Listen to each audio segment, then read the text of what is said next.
I got no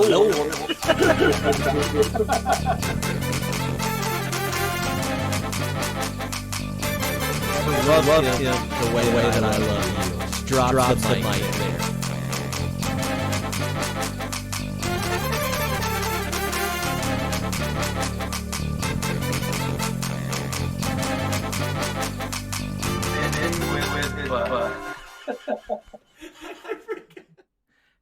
Hey, welcome everybody to today's podcast. This is 52/1993. We're trying out a few new things there with our new intro. There's some work that's been put into that a little bit, so we're really happy with what we've got there. It's always a work in progress here, but we're constantly making improvements and seeing how things go, and we're glad to get this thing off and we're just really happy to be here. That's all I've got to say. So first and foremost, just want to thank you all for coming to today's stream, today's podcast. However you're listening, we're happy that you're here, and I'm glad that you're following or listening along, or maybe even watching these movies along with us. So first and foremost, let me introduce myself. My name is Cody. You can also call me Quatesy. That's my tag on Twitch if you want to follow me there. You can also follow me on all social media at CD Waits. That's where you can find a lot of my information, especially on my Letterboxd, which is where I keep my movie reviews, things like that going on. I haven't been too active lately, but we can definitely get more into that here in a few minutes. But first, let me tell you about the premise of this. Basically, again, the title of this is 52/1993. It's a movie discussion podcast about the movies from 1993, as you could probably tell. We're watching movies from that year, important movies that were released this year, and we're doing those in order of the weekend releases that they were done. We're not always going to hit on every weekend release, but for the most part, we're catching movies throughout the rest of the year. Doesn't matter if they're good movies. Doesn't matter if they're bad movies. This is our fifth one. We've had a little bit of both as we've done this. And as we talk about this, I like to bring on a guest, somebody that, a friend of mine, to talk about these movies with me, get a little bit in depth with them, and then I do a little bit of an interview at the end of the show about their interests in movies and what's going on in their lives. So that's kind of a little bit about the show and the way that we're going to move forward with this. We've got a lot of great movies coming up in this year. 1993 is a pretty spectacular year for movies. Sometimes it's known as the year of family movies. We do have a lot of family movies this year. We've already hit on one of those with Homeward Bound that happened a few weeks back. So we really appreciate you all being here with us, and we'll go ahead and bring in my guest before we introduce the movie of the week. So I'll go ahead and bring him in here. Hopefully we can all hear him. This is my friend Steven. It is showtime as well. Steven, can you say something just to make sure that you are not muted? Oh, I've got you muted. I knew it. Or maybe you've muted yourself. Hello. There we go. I'm glad that, thank you so much, Steven, for doing this with me. I've been looking forward to this all week, especially because you've been very adamant and eager about the research. I've been a little scared. I'm not going to lie. Yeah, I mean, I'm a little afraid that maybe most of it. I think there's a few things that I've noticed myself or seen online that I'll be interested if you know yourself. So I'm excited. Yeah, it's definitely one of those movies hadn't seen in a while, and so it was fun to kind of revisit it. Well, I appreciate your enthusiasm with it and doing the homework for me and everything. And let's go ahead and introduce this movie for the week. You all probably already know, but this week we'll be doing Groundhog Day. And as we just had Groundhog Day, it's only appropriate to have this as our next movie. This movie actually came out 10 days after Groundhog Day on February 12th, 1993. It was directed by Harold Ramis. It was written by Danny Rubin and also Harold Ramis with some rewrites. It stars Bill Murray as Phil Connors, Andy McDowell as the producer Rita, Chris Elliott as the cameraman Larry, and Stephen Tobolowsky as Ned Ryerson. There are also a lot of different like bit players in this, and I'm sure we'll talk about some of this. But let me go ahead and get my other stuff out of the way first. So let's talk about the synopsis of this. I always love typing into Google the movie and seeing what they give me. So here's the synopsis here. A cynical TV weatherman finds himself reliving the same day over and over again when he goes on location to the small town of Punxsutawney to film a report about their annual Groundhog Day. His predicament drives him to distraction until he sees a way of turning the situation to his advantage. Pretty solid. Definitely solid. Yeah, I think it hits everything that happens in this movie. And where'd you get that from? That was straight out of Google. That is okay, straight off Google. Exactly.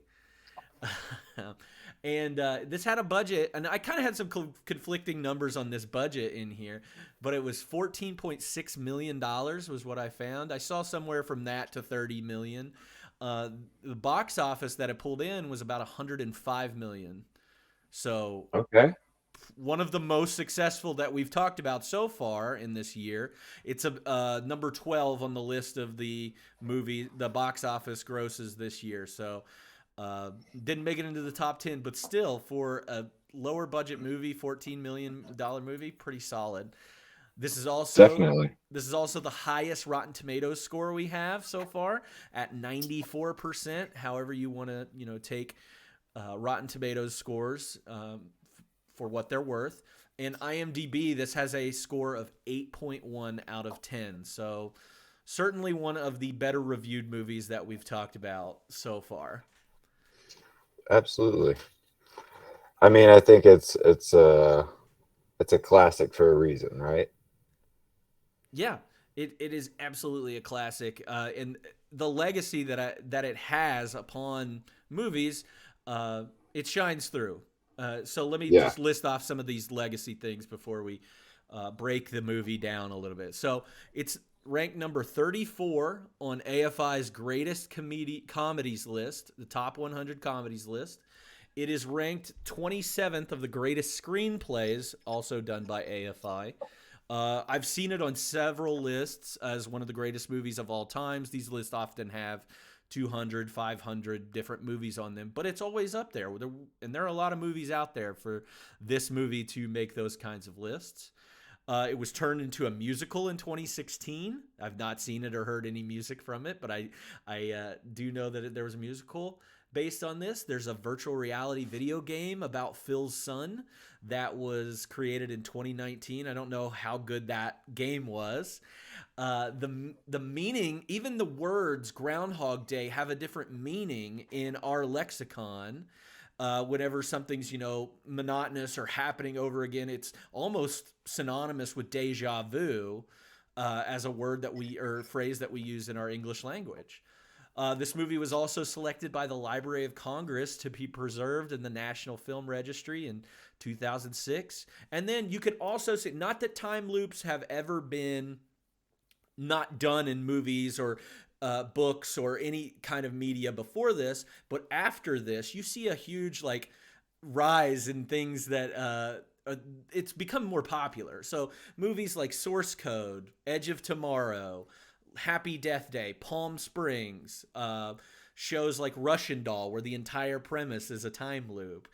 Supernatural has episodes. Buffy the Vampire Slayer has an episode dealing with time loops. So it's a pretty popular concept, and once we get into it, I think this is going to be one of the better done, better executed movies that addresses this. So I'm finishing up here, and then we'll break it down, and we'll get into all the research and all the nitty gritty stuff. So couple reviews. The film is lovable and sweet. If Scrooged seemed to reflect a dour discontent, this one is more optimistic about the human race, and the Murray character is actually more likable by the end. So that was Roger Ebert. He gave it 3 out of 4 stars. Solid. And then I like that review. I did have a little bit of trouble finding like truly negative reviews of this movie. Because even in the negative reviews, there was something that said that there's something good about this movie that most people like. This one I found from Michael Dakina from the moviereport.com. I think that was a .com website back in the early 2000s, maybe late 90s. But it was called a marginal success, but it could have been a complete one if the people behind the camera did as good of job as those in front of it, which Okay. I wasn't mad about the more I thought about this film. So, Steven, I'm coming to you. What's your initial reaction to this movie? Um, Definitely, saw it early on in life. Definitely saw it early. Liked it the very first time I saw it, probably teenage years. Um, Always been a big Bill Murray fan. Watching it again, fresh. Um, Definitely a good movie. Definitely solid all the way around. I'd kind of be interested to know what that second review you read, um, what they're referring to, like behind the camera. Yeah, I think I mean I think I can agree a little bit. It kind of they don't do a lot art. I'm not saying that there wasn't an artistic element to it, but they didn't really. I think it was just a pretty straightforward. Hey, we're gonna do this almost like a family comedy because it was rated PG, and didn't like try and get a little bit more in depth with it or do anything super interesting with it. There are a couple like really good shots in the film that I think you're like just a little bit there, or even like some of the editing around it could have been maybe they took out Okay. something or something behind the camera. That's That's the one thing. That's one note I do have is that I felt like I watched this just like you did on AMC Plus. mm-hmm. I believe. Did you watch it any other ways? No, I didn't watch it any other way. I tried to get a hold I of a felt like VHS copy, but I couldn't get one in time. anytime the music came in, it was super loud compared to the dialogue. So it was one of those situations where you've got like a pretty consistent volume going, watching the movie, Mm-hmm. and then a song comes on and it's like, whoa, like, if you're dozing, it's going to wake you up. Um, because, and I think that's kind of one of the main things that stood out to me, as far as like behind the camera work that was just seemed sloppy, was that music coming in so loud versus the dialogue being a pretty normal level. Yeah, and I mean this is a movie where those music drops are pretty pivotal. Every morning he wakes up and hears the exact same song, "I've Got You, Babe," and here's that radio broadcast. So I mean, I've Mm. got yeah, it's a good music. And one thing I really wanted to talk about this movie with you is about the music and. I didn't love it. Like you get introduced to this movie at the very beginning, and it's this like polka. Like I get it. We're in Pennsylvania. It's this. I don't even. I don't know. It was just a little I think that weird. they really hit the main hit, that they had as far as the music goes is that choice of song, for him waking up to that song. I think that was a good choice for the repetitive. But everything else, I do have one little note about the polka. Apparently, that Pennsylvania polka in the movie, that we see, the first time he goes to Groundhog Day, which we'll get to, I'm sure, soon, is actually a pretty big deal in Pennsylvania. Mm-hmm. I did not know that. Uh, it has been used uh, in the 70s as the Steelers, like Super Bowl Mm-hmm. anthem. So like that's getting played at the stadium. So that song is actually a big deal in Pennsylvania. The Pennsylvania polka is what it's called. Uh, so that's like we don't we've got like good old Rocky Top here in Mm-hmm. Tennessee is like a song that I think is like kind of a staple Tennessee song. So that may just be their thing up in Pennsylvania is that polka jam. That's interesting. I did not know that about that specific, and that's the song that you hear every time he is coming to shoot the Groundhog segment for the news and everything. Yeah, yeah. Well, And I kind of wanted to start with Harold Ramis, because he, man, what a career, right? Like I think one of the reasons this movie is so successful is you've got Bill and you got Harold Ramis. And one of the things that I found that was really cool about him, um, is that he directed a couple episodes of The Office, oh, and I had no idea.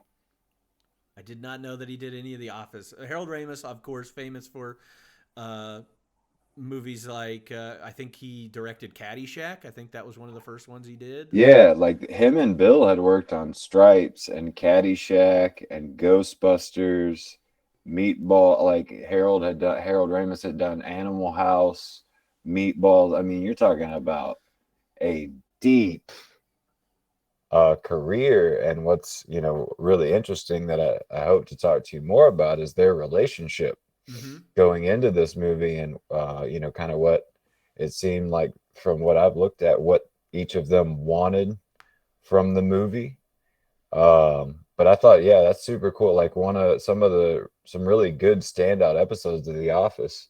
Harold Ramis was involved in directing them. Benihana Christmas Oh, okay, great. and Safety Training. Great episodes. Wow. Yeah. Yeah, I mean, just what a career. So yeah, and then you talk Stripes, you talk Caddyshack, The Gopher, Ghostbusters, wanted to. I mean, I'm pretty sure he's seen the Ghostbusters all the way through up Mm-hmm. to the newest one. And yeah, even in the newest one, I don't know if anybody's seen it or any spoilers about it, but Harold Ramis does leave a lasting legacy in the Ghostbusters Afterlife movie that came out I think last year or the year before. So he is very important to that franchise, as is Bill Murray. And you're right, we will talk about their relationship here shortly with this. But to back to the point you said, and I'll try to keep it short and sweet. The music kind of stood out to me. I thought that early Weatherman song, which I didn't do a lot of research on it, was kind of a slapper too. For the situation and him Mm-hmm. being a weatherman.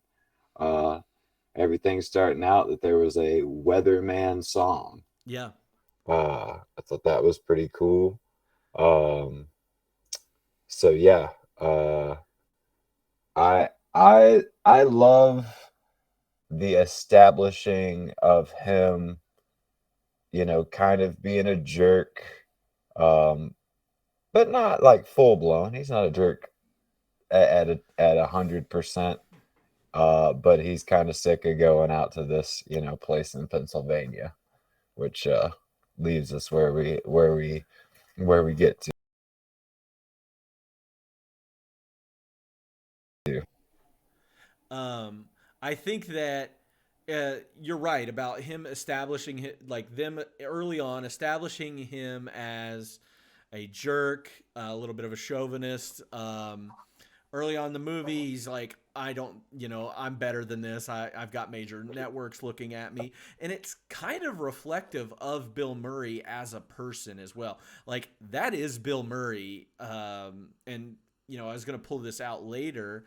But, I mean, he's not a guy that he's known as a guy that doesn't people can't just call Bill Murray up and say, "Hey, we want you for this project." He has like an answering machine, and if he's interested, he'll do it. If he's not, you're never going to hear from him. And most of the time, he just kind of shows up. But like in his entire career, he's always had these like stories that come up that are usually trouble on sets of movies, kind of like with this one.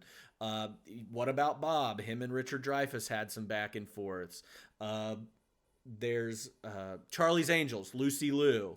I know there was some back and forth there with that. A recent movie, there was some allegations of sexual misconduct, like harassment, not as much assault. Not that there's one's better than the other or anything. They shouldn't be doing any of these, but like it's very reflective of Bill Murray, especially in early '90s Bill Murray, somebody that I really love the comedy of Bill Murray. To see him have these little remarks in here that are, I think we both watched a YouTube video about movie mistakes for this movie, and how many times that guy lists off like, oh, here's another time that he would have been fired from his job for sexually harassing Rita or saying something to Larry or whatever. And I just think that it's important to the movie. It sucks that he's a jerk in real life. I mean, they do a great job. We've talked about another movie that you recommended to me recently. Um, um, can't call the name of it right now. It's Jason Long. Um, the the horror movie. They just do a really great job of establishing him as a jerk. Like he's uh, not a full blown jerk to everybody, but like um, they do a really good job of establishing him as a jerk. And um, you know, one thing that I thought that was kind of funny is that how similar um Anchorman, like the beginning of Anchorman is to this movie. Like you're introduced to this news figure that is just completely full of themselves, but it just kind of takes different turns. Ron Burgundy goes to a pool party, and Bill Murray goes to Punxsutawney. Yeah, I, I, when you said you had told me about the Anchorman correlation a little bit earlier. I never really thought about it like that. I don't really, but very similar. Obviously, it's newscasters, but it is that same like chauvinist era of newscasters. Like, hey, we're better than everybody around us, or we're more popular than what people think, and um, he just kind of unleashes hell on this small town Punxsutawney, treating them all miserably. And you get that when the first day that they're there. He's not nice to Rita. He's not nice to Larry at all. Even on the drive up, he's terrible to them. And so we get a lot of that in the beginning. A lot of like he is very proud of himself. He is right about this blizzard and everything, and uh, you get that they really do establish it very nice. It's the structure of the script. I'd say is one again. It's one of the often recognized as one of the greatest screenplays. I do think that the structure of the script holds up, and you can see that throughout this. Yeah, I would say as I was watching back through, as soon as Larry becomes a figure, um, as they are going to Punxsutawney, and Larry the cameraman is introduced, immediately my brain is just lighting up like scary movie.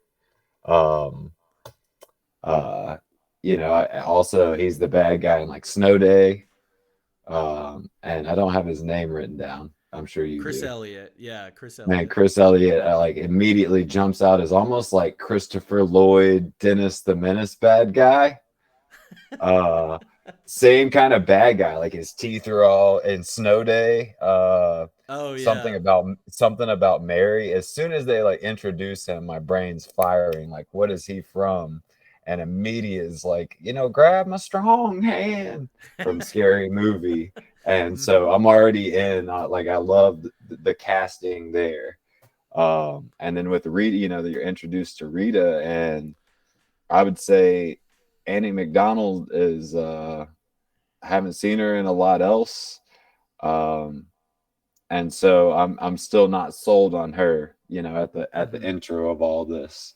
But Larry, I'm in, you know, and then we make it to Puxatawny, and that's when things get a little crazy for sure.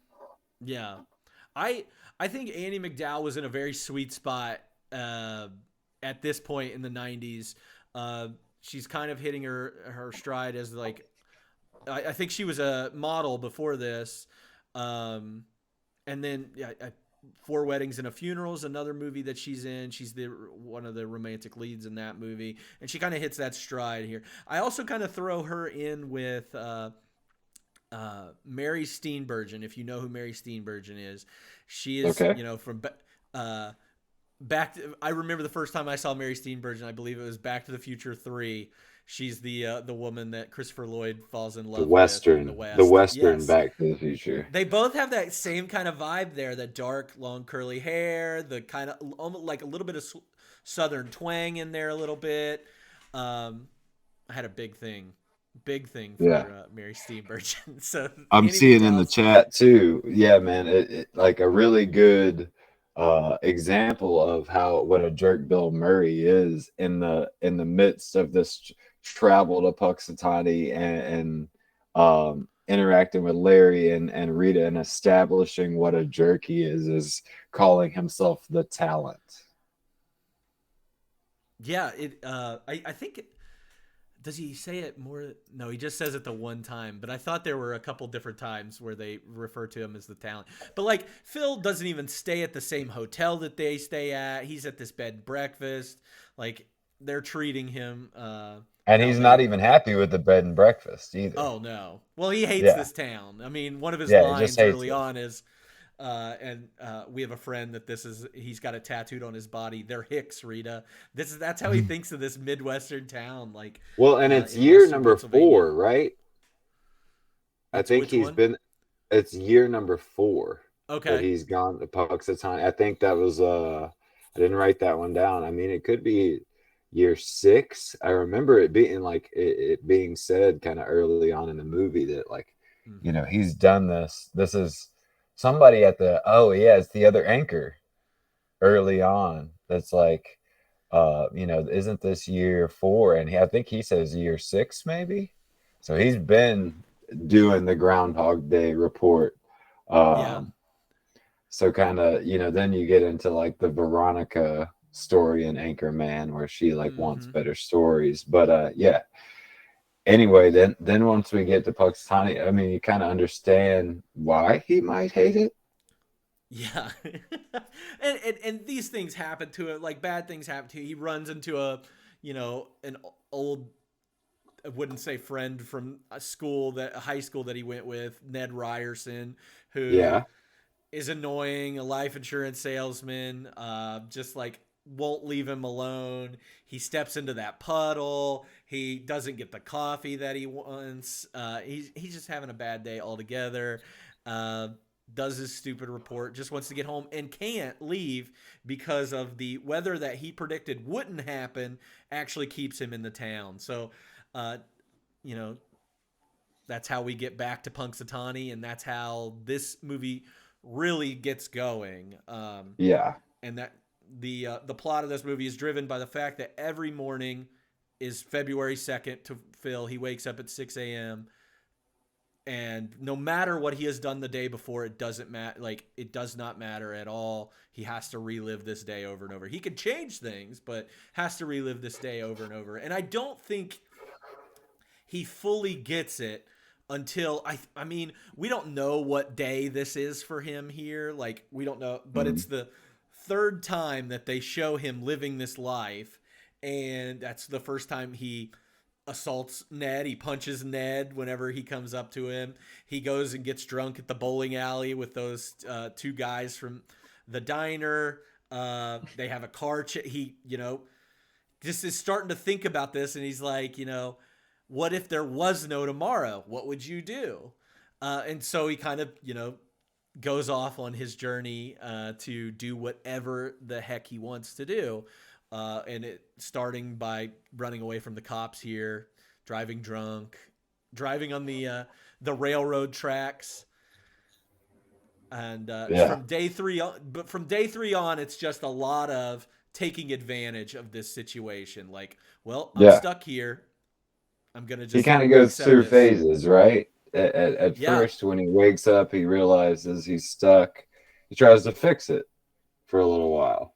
He tries Mm-hmm. to make some phone calls. He's trying to fix it, and then he kind of gives up, and he becomes more and more self-centered, more egocentric. He starts asking people what they do, and then he enters the next phase where he's like, "Well, what if I killed myself?" Yeah. Well, but before he does the killing himself thing, because it has to lead to something, he Oh realizes he yeah. has this infatuation with Rita, Mm, and that leads to like him going on dates with Rita, and on one of those dates, it goes really, really well, and he kind of tries to force it, and that date it's almost a perfect day, and then from that yeah. point on, he keeps trying to recreate that, and it turns into tons of these bad dates. He gets slapped. He gets slapped a million times, and that's kind of what leads him to, well, I can't I can't do what I want anymore. I can't. I was trying to be a good person, and I thought, by me trying to get my rocks off with Rita, that maybe this is what I needed to break this cycle. And then, like you said, leads to the suicides, the all the suicide attempts that he has there, So I guess then stealing the the. phases are trying to fix it and then taking advantage. I think Mm-hmm. even before he shifts to Rita, like he's even taking advantage of the situation with other. There's another young lady that he takes advantage of before he even shifts to Rita, and then he shifts to being suicidal, and then there's even a phase after suicidal where he just kind of gives up and is just pouting about, I guess, the pouting phase, I would say, the pity party phase. Yeah, I found this interesting as I was doing my research in this movie, and I thought you would enjoy this too, or you might have already. It, they actually go through the 5 steps of grief in this movie. So denial, anger, bargaining, depression, acceptance. And it is that, that final stage of acceptance when he's like, this is my life now. The best Yeah, I can do is just kind of, make the best of what I've got, help people. And it becomes a little less about doing things for himself to try and break this cycle, and becomes more about, I'm just going to try and help people and, live my life, make myself a better person while I'm here, because I've got, nothing else to do. I've got millions of years essentially to do this. So yeah, I'm uh, stuck I thought, forever. yeah, I thought that was a really cool. Like, the more that I've watched this movie, the older I get while I watch this movie, I find little things like that I really appreciate about this movie, and I'll compare it to another show that I think is, if I'm pairing something together, you have your food, you want to pair it with a drink, a wine, or whatever it is. I'd pair this with The Good Place, and I don't know if you've ever seen The Good Place, but that it really is the kind of that same thing. It doesn't have the time loop aspect to it, but it is that whole, I don't deserve to be here, like, why, and then trying to break that by doing good things because you're getting points. Yeah, uh t- yeah, I'm accumulating points, and then at the end it's just like, no, I just want to be good for the sake of being good, like, and not have this reward. It has a religious aspect to it, even, like, yeah, what are we doing? Am I being nice to this person so I can go to a better place, or am I being nice to this person because it's the right thing to do? And I think we take that all the through this movie as well. It's definitely a philosophical movie. It's um, something existential to think about.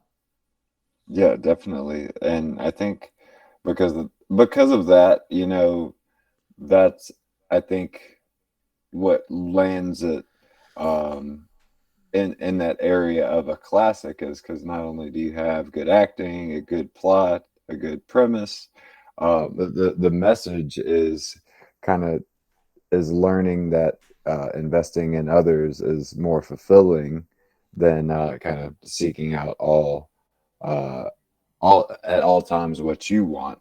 Um, and so I think that's what he starts to slowly learn as he reaches that acceptance phase, right?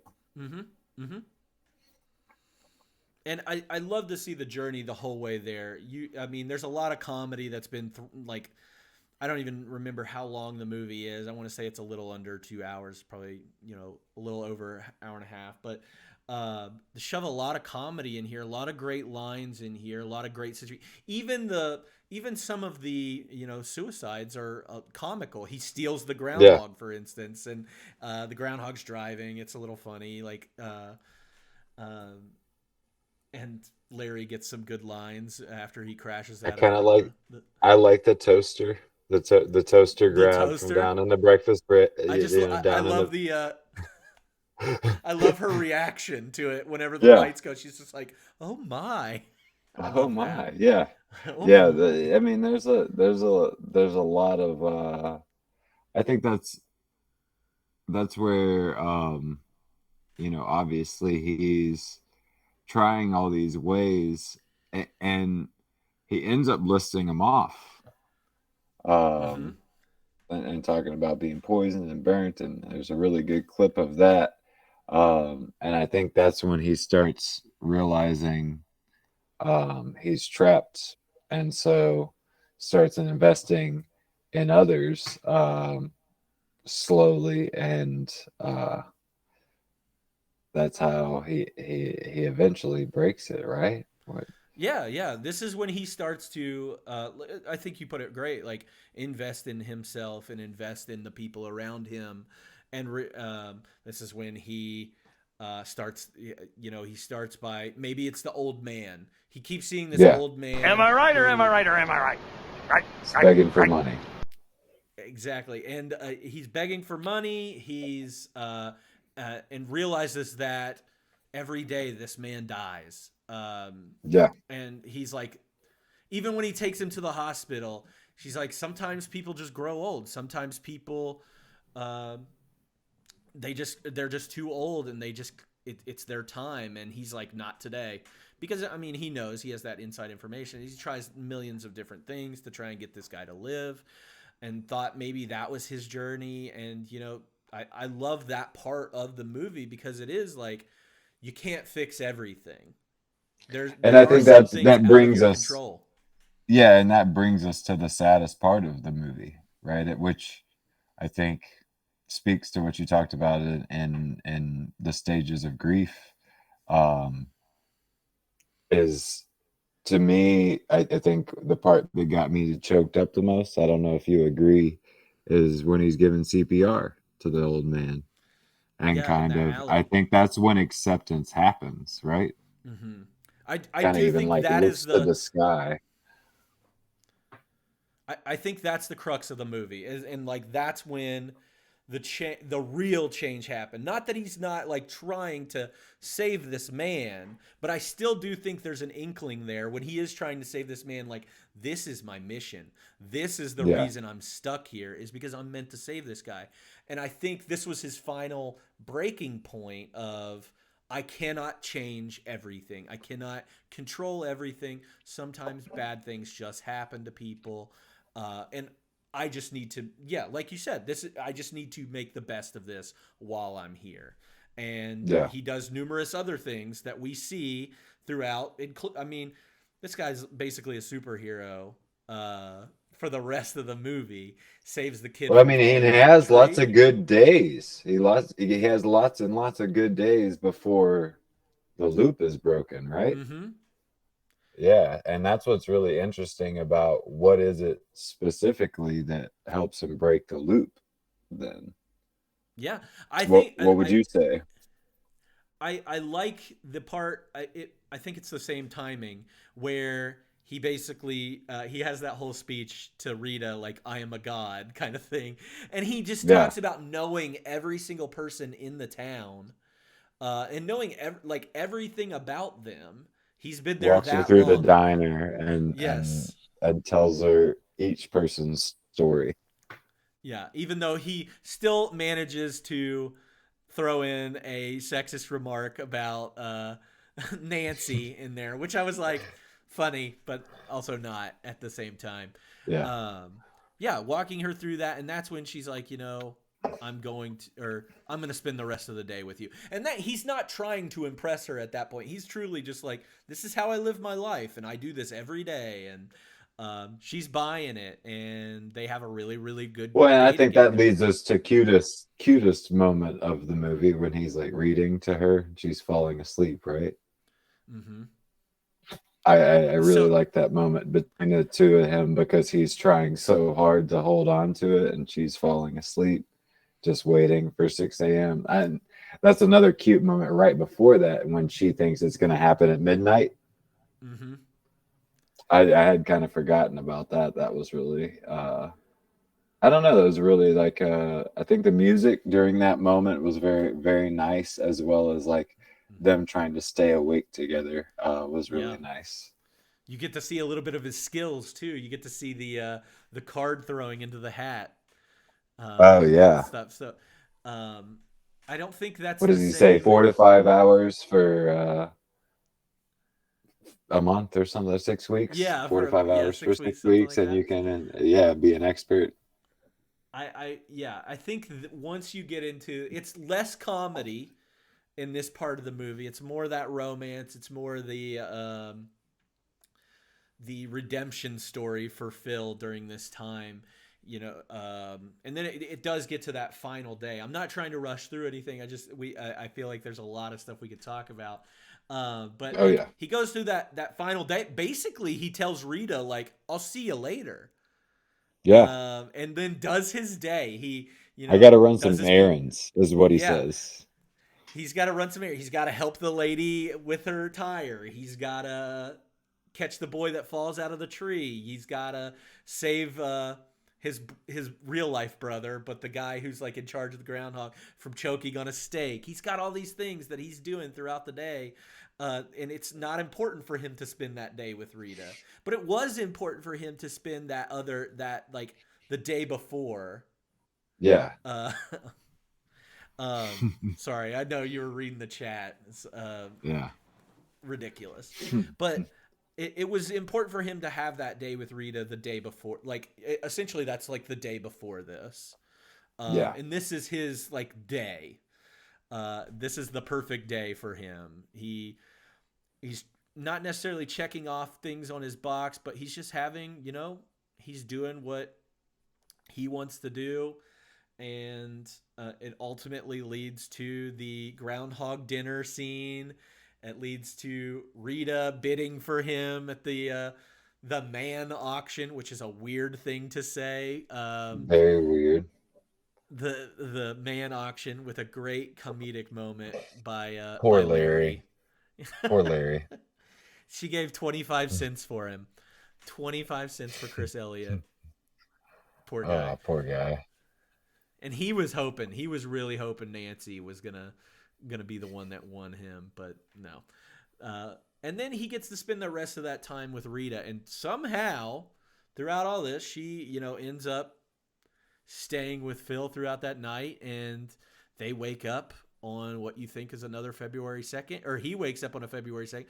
It turns out to be February 3rd, and Rita's still there. And she's got Um, her arm around him. Oh, oh yeah, yeah. So it's the best way to and the, wake up, man. yeah, the best way. And he said like he's like kissing all over and everything, and she's like, "Why weren't you like this last night? You just fell asleep," which just kind of tells you how the rest of their night went. Just uh, didn't nothing happened romantically that night. He just fell asleep because I mean, as far as that guy was going, he had a very busy day. I'd be tired too if I started at 6 a.m. and was going until midnight or however Oh, long we were yeah. going. So and then we get that what I think is one of the weakest parts of this movie is actually the ending of this movie, and I don't hate it. I'm not. super, cynical or anything about this. When they walk out of there and it's like this happy ending, and he's like, "Let's live here," and that's like the last line. I hate it. I kind of hated the ending of it, but it's Yeah, cheesy. It's cheesy. It's a happy ending. It's good. So I'm not gonna fault it too much for that. I would Um, say one of the weakest aspects of the movie is the ending. yeah, it's a little too schmaltzy for me. Yeah, yeah, agreed. Uh, I had that written down that the entire movie that I don't know who was in charge of that ending, but they could have done better. um, So what else? I kind of just did a brief summary of the movie and going through it all. Are there any lines or any scenes that you want to talk about? I've got a bunch of lines written down here, but want to see what your thoughts are. Um, I'm gonna just talk about fly some things. through some of my notes real quick. First of all, I wasn't familiar with there's a scene early on about blood sausage. You ever had blood sausage, Cody? Never had blood sausage. Uh, I had to people I had to say look blood up what sausage. blood sausage was. I did the same thing. And it's yeah, it's definitely sausage full of pig's blood. So never had blood sausage. And probably never will because that sounds pretty gross. I try it. Um, I'll try anything. there's the guy. So one of the things I was really excited to talk to you about was the guy that when he first comes down from his room, the guy that greets him in the hallway every morning. I know exactly what you're talking about. Ken Hudson Campbell. Ken Hudson Campbell. He is the Santa Claus in Home Alone that's smoking a cigarette when Kevin He McAllister comes up is. to him. Yeah, I saw him and was like, who is that guy? And when I realized it was the guy, the Santa Claus smoking a cigarette in Home Alone, which Yeah. we'll do another Home Alone touch here in a second. The next note I have is just there's a lot of stuff on the internet. Where do you land on how long did this go on? Oh, I love this question. I have a couple of this because Harold Ramis Because said it. we've got 38 days like shot. Like Yes, I it love kind of this. depicts 38 days. And then Harold Ramis comes out and says it's 30 to 40 years. So if you could kind of remove just that information, where do you land? How did you feel? How long did you feel uh like it lasted for him? So like, there's differing opinions here. I think Ramis actually said 10 years, and then somebody came out with like they calculated it with the 38 days and how long it would take somebody to become good at like become a master at something. Chainsawing ice. Yeah, chainsawing ice, 10,000 hours. They're basing that on the 10,000 hours premise that it takes 10,000 hours to master anything. So based on all the skills that he had, that somebody figured this out and said 33 years and 350 days. Um, but I kind Man, of that's like a long time to be trapped. I think I like the like either way. 10 years, 33 years, it's a long time. I think Man, it I'm going to makes it go on the 30 years makes it hurt a lot more. Once you Oh think yeah. about him being trapped in that moment for 30 years, it's like, ooh, that really is like versus like I mean, I kind of thought it was 12 days, a month, a year. But man, when 30 years, 40 years hits, it's like yikesies. And Um, that's actually the tone that Bill Murray wanted for the movie. He wanted it to be a very much more darker uh, project than what Harold Ramis had wanted, which is part of the rift that we'll probably talk about here.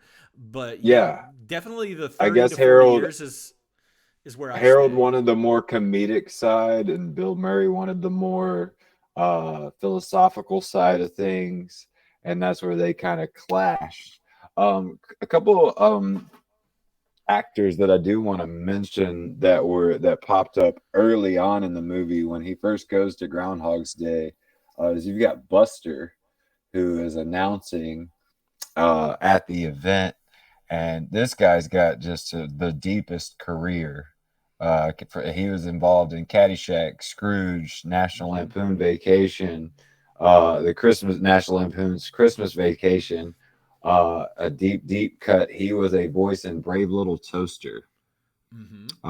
which we'll talk about more hopefully soon. He was in Ghostbusters, Wayne's World, JFK. I mean, this guy's had an incredible career, but standing right next to him is Rod Sell, who is the police officer that they talk to in Home Alone 2 when they first realize that they've lost Kevin. Wow. I thought you were going to Yeah, keep going with Brian Doyle Murray, which somebody in the chat did say, like, that is Bill Murray's brother. They've worked together, I mean, from the yeah, very beginning. National Lampoon days, the SNL days. Like, Brian Doyle Murray is always, like, with his brother. Scrooge, he's in Scrooge, too. yeah, Um, as they but should be. I hadn't. I had no idea about the policeman from that's a deep cut. That's Yeah. deeper than the Home Alone 1 cut. Some other things that I've got written down is who gets in the shower like that? Like who doesn't turn the water on before they get in Test the it. shower? If you get in the shower like that, you're insane. It's Uh very true. yeah, a great quote from I don't have her name written down. Do you remember the lady who runs the bed and breakfast's name? I do have something here. Let me see if Mrs. Uh, Lancaster, because that's Mrs. Lancaster says, "Deja vu. I could check with the kitchen." classic Uh, line. I love that. yeah, I love that one. Gobbler's Knob is a real place. You can go to Gobbler's Mm-hmm. Knob in Pennsylvania. Punxsutawney is a real place, and there where they pull the groundhog out all the time is Phil's Burrows. Shout out to our friend Phil Burrows. The guy that turns around at the restaurant is like the groundhog when they say Phil, like the Yeah, like the groundhog. groundhog. Phil.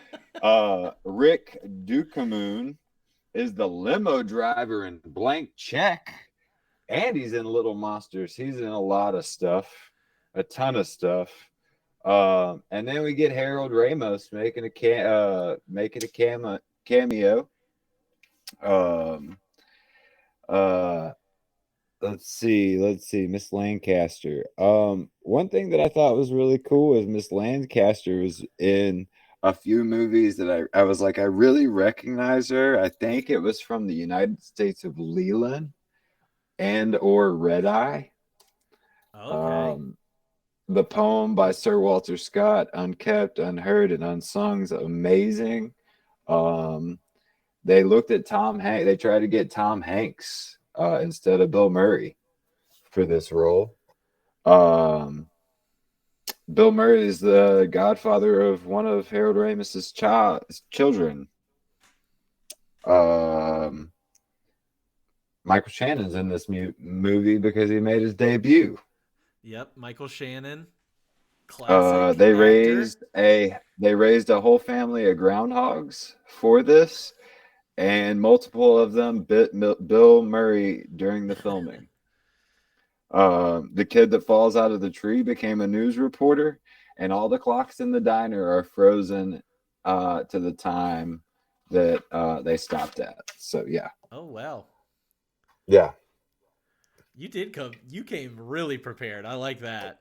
I just noticed a Uh lot, man. I watched it and I really enjoyed it, but I also noticed a lot of things, so I would just like mhm. pause and write something down and move on. Yeah. But yeah, I Note to the really future enjoyed it. guests. Yeah, really, really enjoyed it. I've got some other things. One, I want to talk about some of the lines in this. I some funny lines, some lines that I was like, "What? I don't get it."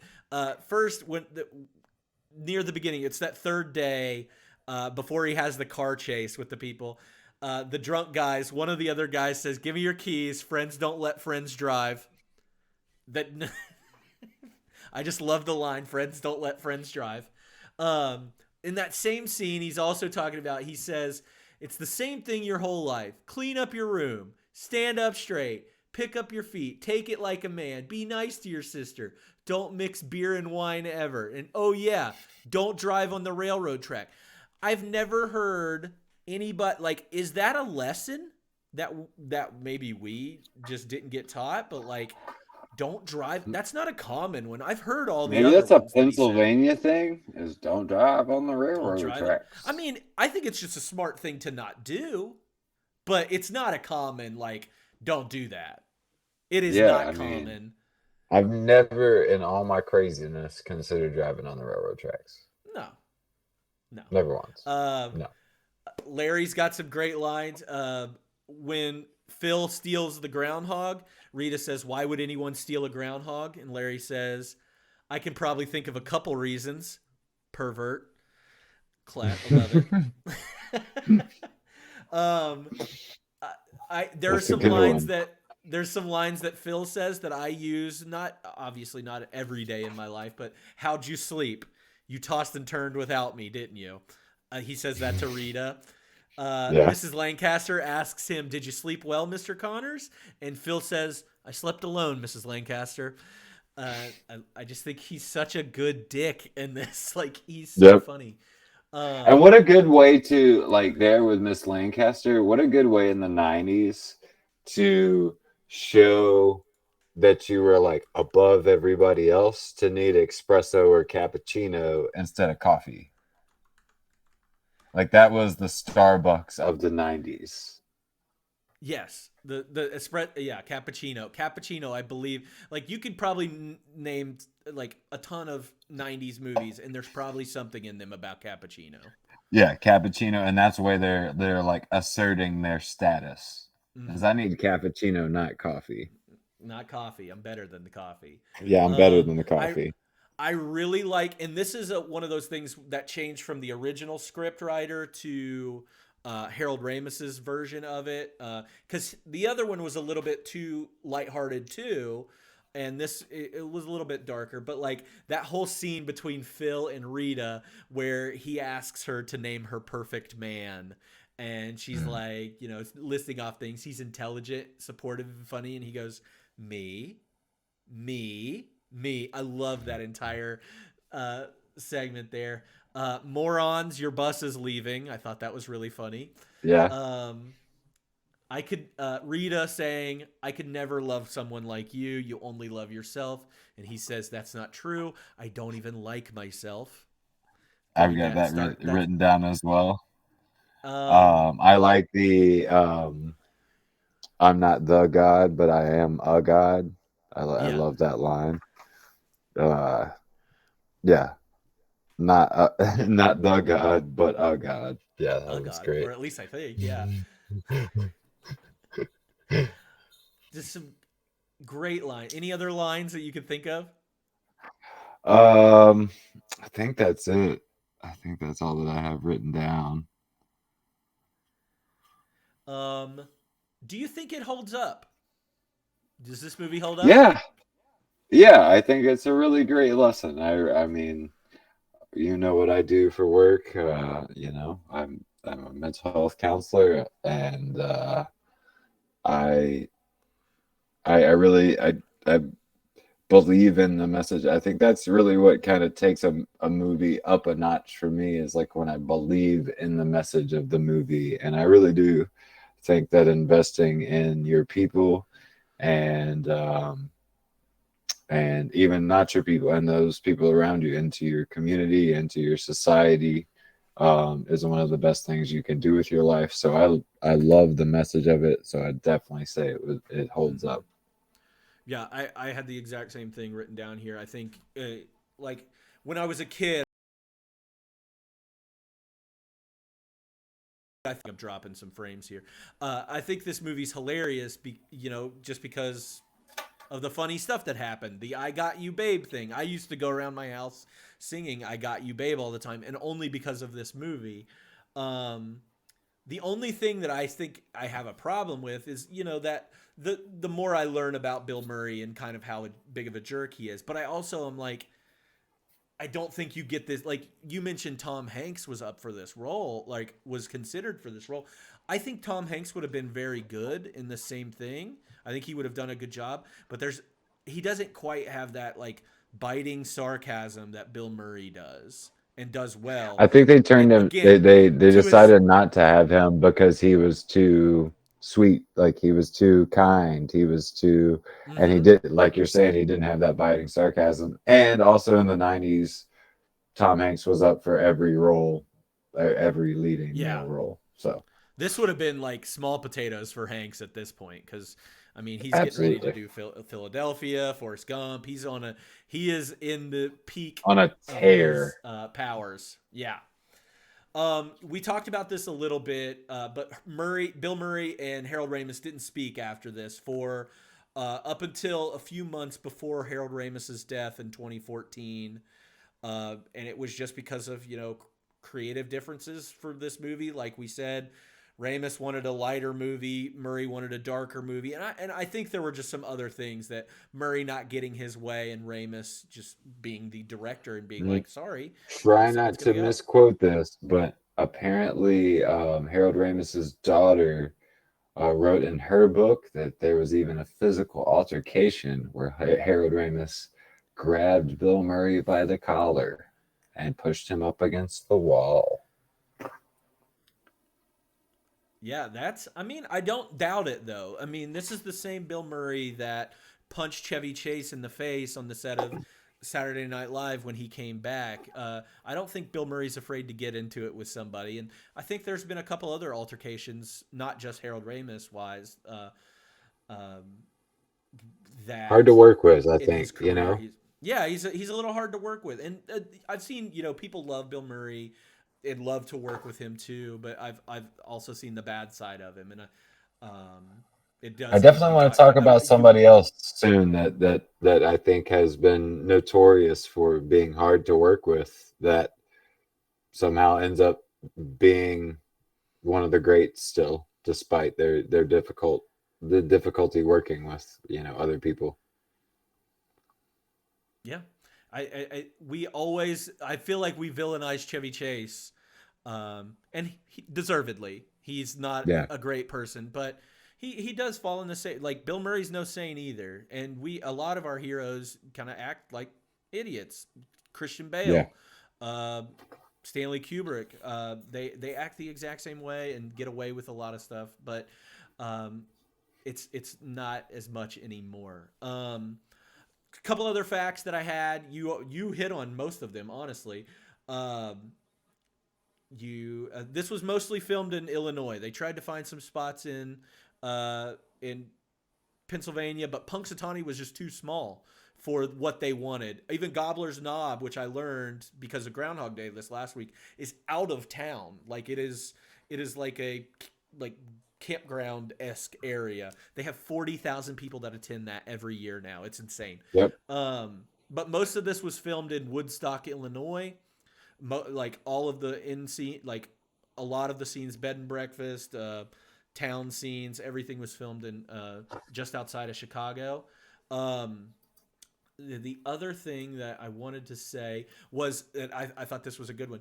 There was a huge scene that they put a lot of money into that was cut from this movie, and it was where Phil spray paints his room in the in. They filmed this. He cuts his hair into a mohawk, and then he chainsaws the place up, Yep. and they filmed this entire scene. They decided that it was a too much, so it was ultimately replaced when he breaks the pencil and sits it on his um, nightstand. Much cheaper scene film, but I thought that was interesting. I didn't know that one until today when I was doing research just ahead of the pond. So Yeah, I read this exact same thing that they just thought it was too much. But definitely would love to see that in some deleted scenes. mm-hmm. I do have and you as a musician, if you were teaching somebody, would you get annoyed if a music teacher, your piano teacher, admitted that that's my student, the guy that's playing amazing piano, that's my Yep. student after one day? Yeah, I wonder if he was kind of I wonder if we missed the footage of him, Rita. ing her, where he was like, Oh I've been yeah, your student. I've been your student for, the last year. Just keep teaching me, and maybe she had been told earlier in the day that he'd been working with her for years. that's a good thought. I mean, we don't see a lot. He's he's running his errands. So, I think um, the longer the movie goes on, the shorter clips you see of each day, yeah, for sure. yeah. Oh, and there was another thing that you never see anything. It's the time that he jumps off the bell tower. We actually get to see him dead. Like you see his dead body. So the fact that these people have to still go throughout their day, like you don't know. You only see Phil's side of it. But yeah, Yep. Rita and Larry apparently have to live with that the rest of the day. Or it's just a broken. That's just a broken plot And thing what if there. he's But just creating a bunch of multiverses, man? There's some it's very true. sad multiverses going on because of this. There's a lot of multiverses going out there, especially if we're talking 33 years or 34 years almost. Like that's insane. Yeah, Um, yeah. so is there anything that you would do to make it better? Like um, casting, score, writing, scene, like shoring up some like plot holes or anything like that? The ending. I think I just patch up the ending a little bit where they leave, kind of like A Wonderful Life. They leave and everybody's happy. That would have been a better ending to me. Like just patch up the ending a touch and it's untouchable. Other than that, it's really well done. I can only imagine what it would be like if they had gotten along during the Mm-hmm. making of this movie because it delivers and executes very well for knowing how much drama there was behind the scenes. Mm-hmm. It's crazy, and I don't even think Bill Murray liked this movie after he was done. Like, He talked shit about it for years. which makes me sad because I mean it does get all this acclaim and everything. Um, but I'm with you on the ending. I think I don't know what could have been done. I'm not a writer in that aspect. Like I do think something could have been done better there though. But all in Yeah. all, I mean I've told you before we even did this podcast. This is one of my favorite movies. If I had to give it a rating on my little 5-star rating, I give it a I get this is a 5-star movie for me. Yeah. Um, and this is a 5-star. And I've talked to you about my rating system before. This is a 5-star with some because I can rewatch this movie over and over. I watched it. I think I watched it 3 times this week. Um, I think for me, if they drive away from Puxatani and at the very end of the movie, you realize he's trapped in that day. Like he's trapped in the day after Groundhog Day. mm-hmm. 5 star. But Yeah. unfortunately, with that very, very poor ending, it's a 4 star for me. So, Actually, so this is a. I just remembered this part of it, and this kind of goes on to you. In the original, the Phil broke out of his day, and then Rita started in where she was having her own Groundhog Day the next day.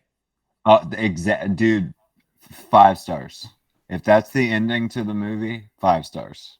I I would have liked to have seen that ending. That would have been really interesting. We don't get to see it.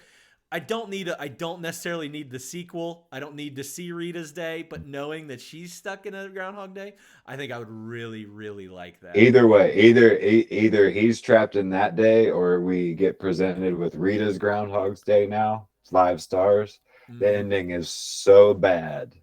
It's got to be Mm-hmm. a 4 stars for me. And the somebody asked in the chat how'd they not go with that ending. Well, they wanted a lighthearted ending. They didn't want all the like the darkness of this movie. The studio was like, no, no, no, no, no. They wanted them to explain why Phil was caught in That's why Groundhog Bill Day. Murray got jacked up against the wall by Harold Ramis because he was like, "This ending is stupid. We're making a great movie, and this ending is stupid." Hmm. And Harold Ramis was like, "I can't take your ass no more."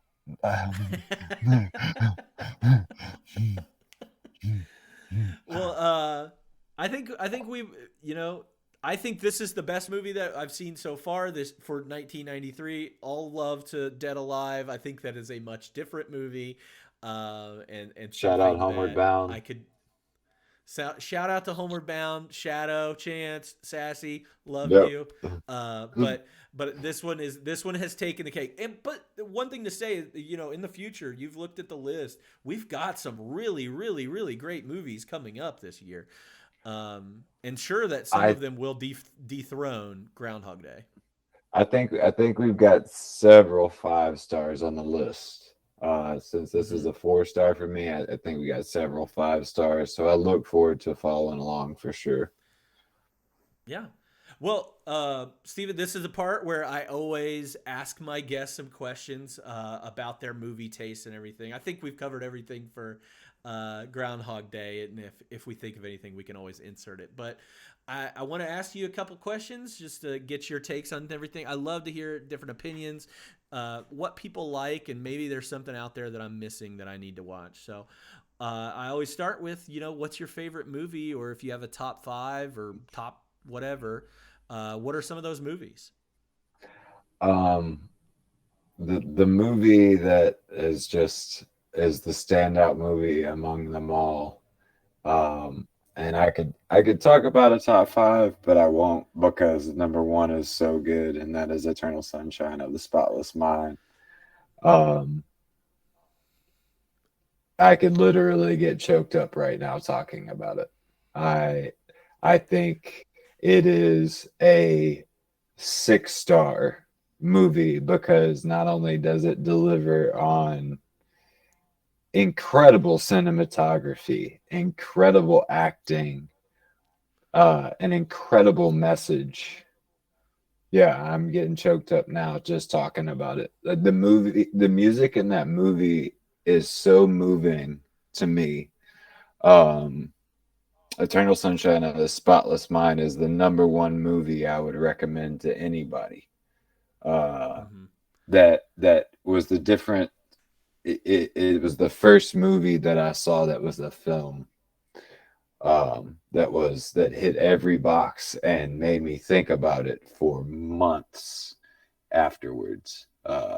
Hmm. For sure. Yeah, definitely Eternal I, Sunshine of the Spotless Mind.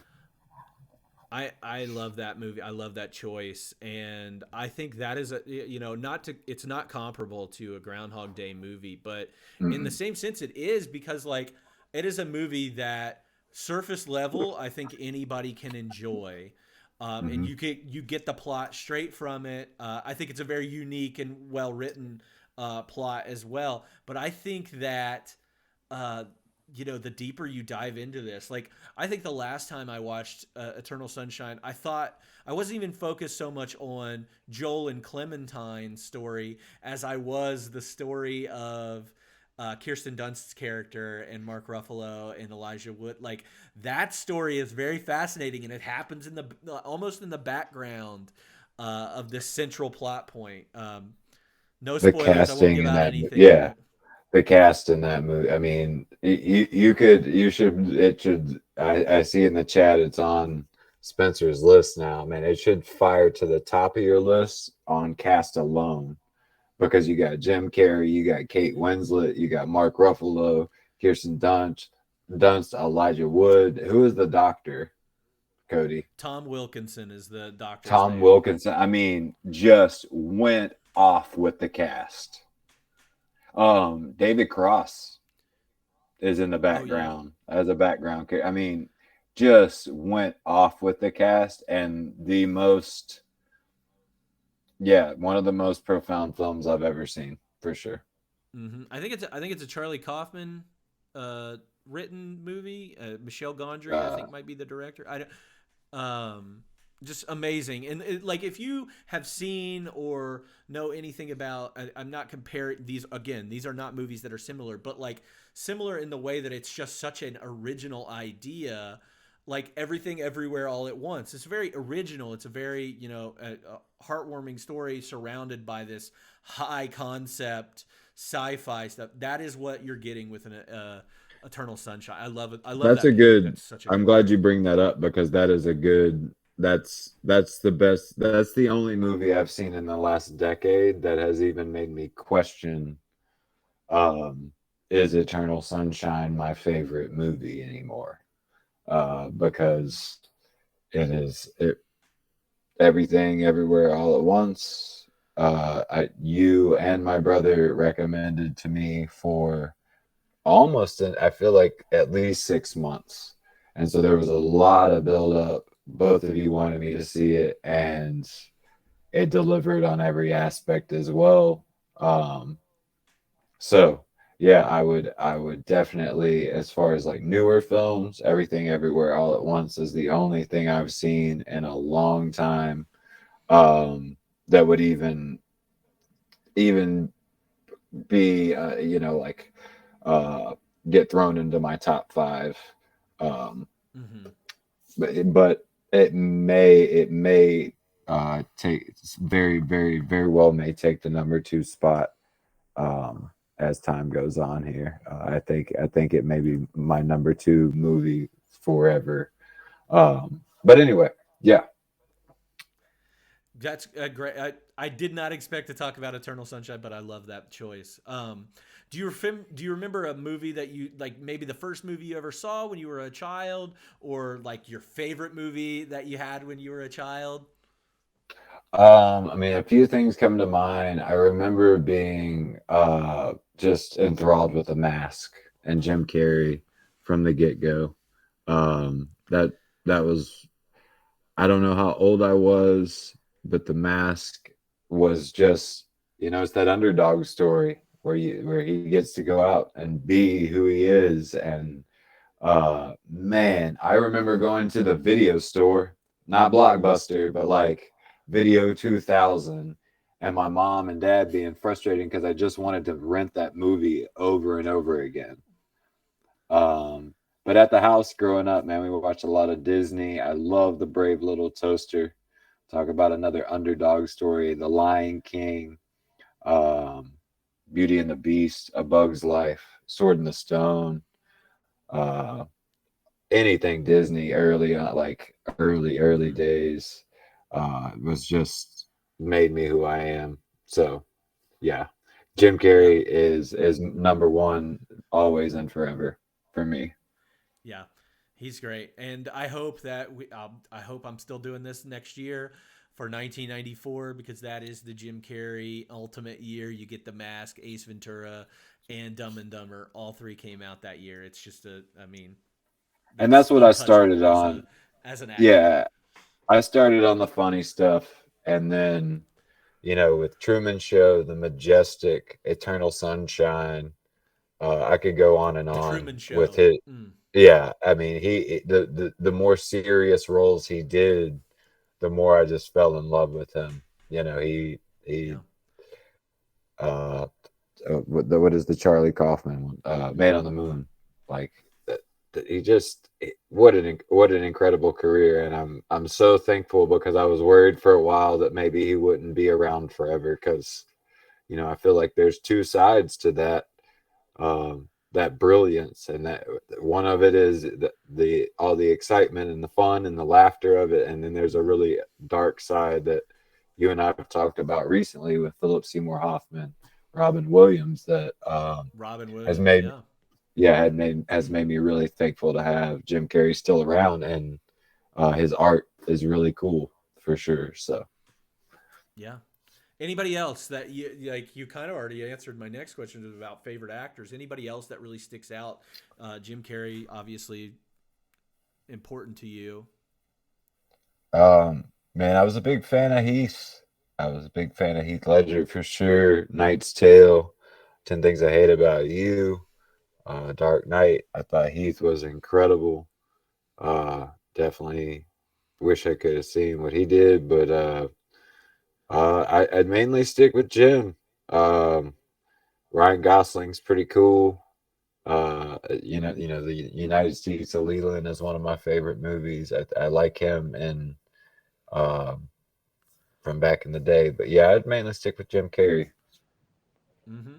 That's good. If you haven't seen I don't know if you've ever seen the movie The Nice Guys, with Russell Crowe and Ryan Gosling. One of my favorites. Am I right or am I last right few or am I years. right? So Right, right, right. Yeah, I'm gonna turn on the light real quick, Cody. oh, you're good. Um, if Sorry. this isn't always my favorite question, but if any actor would play you in a movie, who would you want? Who would you want to play you? It doesn't have to look like you, but Um, I mean, I think Charlie Day would do a pretty good job. As I I look love at that. myself, um, I mean, it's funny because a lot of times I think of myself as a combination of the three characters from It's Always Sunny in Philadelphia. So yeah, give me a Jim Carrey, give me a Dennis. What is it? Glenn Mack Glenn or Howerton, Charlie yeah. Day. Yeah, any of those guys for sure. Um, I've never thought of you maybe as being a combo of those three. That's incredible. I think Paul Rudd could probably do it too. So yeah. um, hot takes. This is my favorite question. You have any hot takes about movies? Something maybe that everybody likes that you don't like, or you hate a person, or anything like that? Man, this is one that I really thought about quite a bit and didn't come up with much, but like I don't from let's go back to Summersby, man. I've never been a fan of Jodie Foster. I don't think Jodie Okay. Foster is great at what she does. I don't think she's super yeah, I just don't get it with Jodie Foster. That is Jodie's a hot overrated. take. I love. Agree. Yeah, I love Jodie I see the Foster. chat. Yeah, a lot of people love Jodie. Um, yeah, that's about. I don't have many hot takes when it comes to the film world. Silence of the Lambs, guys. Silence of the Lambs. She's amazing. It's she's good. She does. I think Annie McDonald could have done it. It's a bold statement. Bold I think statement. Annie. That is a hot I take. think These are hot takes. I like this. yeah. I think Annie could have done it. That southern Uh, accent could have done it, man. that But southern, that anyway, little yeah, bit of southern accent. Yeah. yeah. Um, what's the best thing that you've watched recently? Obviously, Groundhog Day is amazing, but what else? Everything Everywhere All at Once definitely takes the cake. That's Mm-hmm. the best thing I've seen in a long time. Also, my brother said it, I believe, last week. The Pinocchio, the the new Guillermo del Pinocchio. Toro one. Yeah, the Guillermo Pinocchio. I also really enjoyed Jonah Hill's Stutz, where he basically introduces Okay. his therapist and what they talk about. And I think a lot of the information in that documentary is what I do, and I find it very, very helpful. So yeah, I would definitely recommend Pinocchio and Stutz for sure. Okay. Awesome. Good recommendations. That Stutz has been on the top of my queue for a while there, so I'll definitely need to Yeah. check that out. Are you looking forward to anything that's coming out this year? I got three things that I'm looking forward to. I'm not haven't been doing any digging or anything, but three things that have grabbed my attention just from like either a YouTube commercial or some social media commercial, definitely, or being at the theater, is the Super Mario Brothers movie. Um, Played a lot of video games in my life, and a lot of it started with Super Mario. So kind of excited to see what that's like. I think Mm-hmm. they that could really deliver. Was a huge fan of the first Spider-Man multiverse.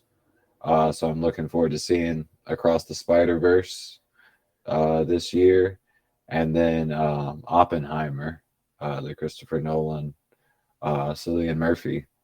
Um, my brother and I both are big fans of Cillian. Um, both big fans of Sunshine, Peaky Blinders.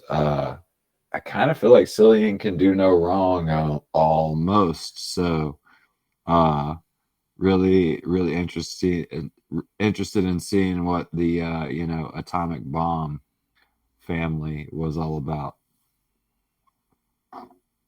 Yeah, that I think I said that one too when I was going through mine as well. I'm really excited about it, and you're right. Yeah, he can't do any wrong. I don't know if I've Can't seen miss, anything. man. Can't Uh, miss. yeah. Movie recommendation to end on. I think you got a fan with your Eternal Sunshine. Is there anything else that you want to throw out there for everybody to end on? Um, I would just stick with that. The two things that have really jumped out to me as that I would recommend to almost anybody I come across.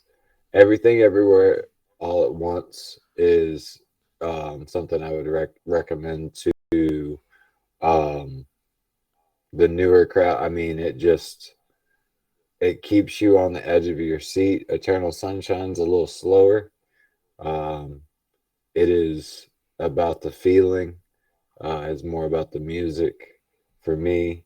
But I would stick with those two as far as like the last 20 years of my cinematic experience goes. Those are the two movies that have shook me. So Those are good ones. Those are definitely good ones to go out on. Well, Steven, thank you so much for doing this with me. I really appreciate it. I hope we have you on again. I know there were a couple movies that you said that you'd like to do. So hopefully we'll have you back on here to talk about those. But I really want to thank you for this and I appreciate you. love you, buddy. It was an honor, and I'm glad to get to be a part of it. Yeah, absolutely. Thanks so much. I'll see you in a little bit. Later, homie. All right. So again, thanks, Stephen, for joining me for today's discussion about Groundhog Day. I do want, I wasn't going to ask him to do it, but I will do a shameless plug for him. If you were here in the countdown before we got on here, you hear the music. I've played it a couple times. That is Steven's band.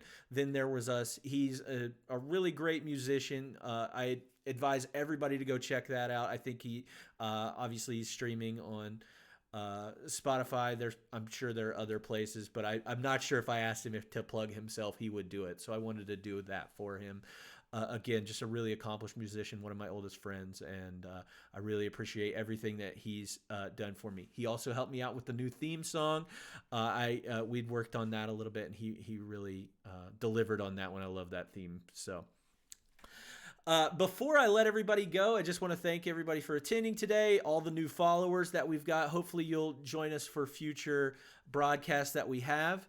And I also want to tell everybody about next week. I know next week is the Super Bowl. I know a lot of you will probably be at your parties and things like that. So I might start things a little bit earlier, but it lines up right at when the Super Bowl starts. So if you don't care, you don't care, and I don't care. So I'll probably I might do it some earlier. But next week movie is going to be El Mariachi, directed by Robert Rodriguez. You may have heard of Robert Rodriguez, Desperado, From Dusk Till Dawn, Once Upon a Time in Mexico, the Spy Kids movies, all of the above. But this is kind of where he got his start.